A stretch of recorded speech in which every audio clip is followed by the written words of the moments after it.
So continuing on from our previous video, I mentioned that those heads are going to be going on to another motor. So I've got to take off the pair of that head, which is this one right here. So it's finally time to remove the heads and all of the accessory drive that's up there in the front. It might be a little crude, but I've got most of the engine disassembled right here on my garage floor. The only thing left to do really is just to get this up in the air, put it on an engine stand and flip it upside down. I also haven't drained the oil yet, so there's still oil inside of the engine. So as soon as I get it up in the air, I'll go ahead and drain that out before I flip it over.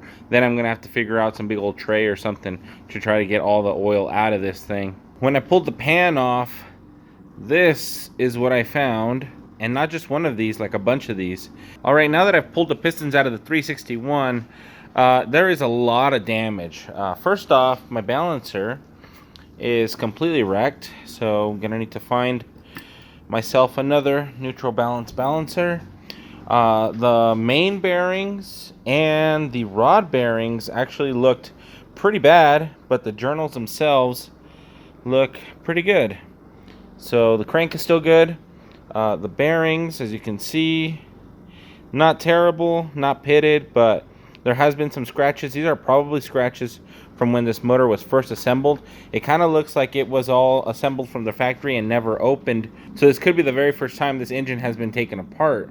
And I went ahead and I pulled out all the pistons, and this is where the damage is. So we've got 1 skirt, 2 skirts, 3 skirts, 4, 5, 6. This one's okay, and that one's okay actually. So we got 2 okay pistons, and the rest have broken skirts. So 6 of them have broken skirts. I'm assuming that's because of the piston slap that this engine was seeing, because of the wear in the bore. And as you can see, there is a big old chunk taken out of it, whereas this one is still intact. And it's only one side, and it's probably the thrust side, honestly. The pistons themselves look good, right? Until you start to look a little bit closer, and I don't think this one's a good example. This one's pretty obvious. Ringland is completely broken, if my phone would focus. Ringland is broken.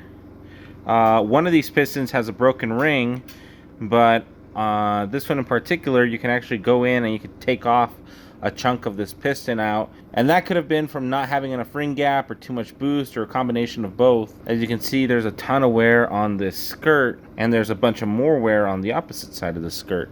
So safe to say, this engine did not really like 14 pounds of boost, and I'm sure that's true across the board for these motors. 14 pounds of boost is a little aggressive, especially for stock 1962 cast pistons. The crank, as I mentioned, is actually in really good shape. So what I'm going to actually do right now, I'm going to go ahead and finish taking off the main caps, and then I'm actually going to pull the crank out of here, and then we're going to go ahead and finish stripping down this block completely, because I'm going to be using the internals for something else. So I just finished pulling out the crankshaft. The bearings don't look too bad. This one does a little bit. It didn't really look like it was suffering from any kind of oil starvation. So far everything still looks good.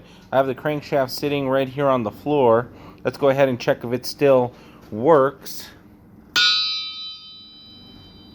And it still rings true, so it looks like I don't have...